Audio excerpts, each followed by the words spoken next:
Welcome to the High School Huddle. I'm Dave Morris, and I'm joined, as I have been all season, by Ryan Aber from the Oklahoman. Well, it's time to take a look back at the championship games played last weekend. Ryan, as you mentioned last week, in the long rivalry between Jenks and Tulsa Union in Class 6A, Union has never beaten Jenks twice in a season. Didn't happen this year either. Jenks won rather easily, 42-24. What happened? Well, last time Union got a break late in the first half that really helped them stay in the game and really take advantage later. This time the break went against Union and Jenks got it, returning a punt 18 yards for a touchdown that Union thought was down. Also, Jenks' defense played a whole lot better than they did the first time around. Last time they wore down in the second half. This time they pretty much kept their momentum going throughout the four quarters. Jenks quarterback Mark Ginther won the Gatorade Oklahoma Football Player of the Year award. It was announced Friday before the game. Turns out he will play baseball at Oklahoma State. Okay, in Class 5A, Guthrie capped a dominating season with a 16-3 win over Bixby. Blue Jays' defense may have been overlooked this season. Yeah, they were definitely very good. But Bixby's defense also played very well, holding Guthrie to a season-low 16 points. There's only been a couple teams that have kept them under 40. Them and Carl Albert are the only ones, and they were able to hold them to 16, so that's saying something. But Guthrie's defense definitely was a big part of the reason that they were so good this season. And we talked about Guthrie's offense all season and their quarterback, Kai Staley. Was he robbed as Player of the Year?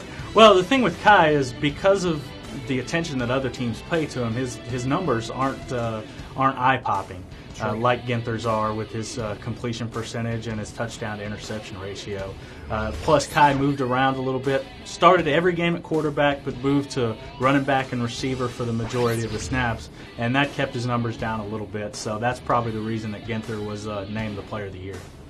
Okay, in Class 4A, Bishop McGinnis repeated with a 14-9 win over Glenpool. Yeah, Glenpool was a team that we didn't know much about this season. Their only loss was an early season loss to Bixby, which was just 3-0. So they were obviously very good. They had a very good sophomore running back. McGinnis really hadn't been tested at all this season and got their first battle. They were behind at halftime and really had to struggle to come out with the win, but they were able to do that. And turns out that last week wasn't a championship game, and this one, McGinnis and Glenpool were the two best teams in the state. Well, was Class 3A's title game the best of last weekend? Clinton beat Kingfisher 21-16. Yeah, for me it was the best. I was there. Torrance McBrayer makes a catch with 54 seconds left. It was as good as any catch I've seen in high school, one-handed over defender.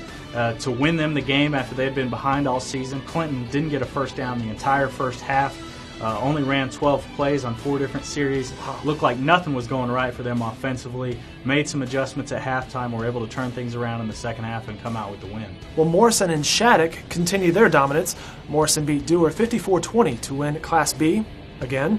Shattuck beat Granfield 50-12. No surprise in either of those, really, huh? Well, I think the only surprise was that Granfield was actually in the game with Shattuck at halftime. It was 20-12, and Shattuck comes out in the second half and really blows that game open. But other than that, no real surprises. We knew that Morrison's streak of championships would continue and that Shattuck's streak of winning games would continue. And both those teams are rolling right along to next year, although Morrison moves up to Class A and has to play 11-man next year, as does Dewar, actually. All right, Ryan, thanks for the time and the expertise. Class 2A and Class A will wrap their seasons this weekend. Look for the High School Huddle for both of those classes online at newsok.com. Well, we hope you've enjoyed the football this season.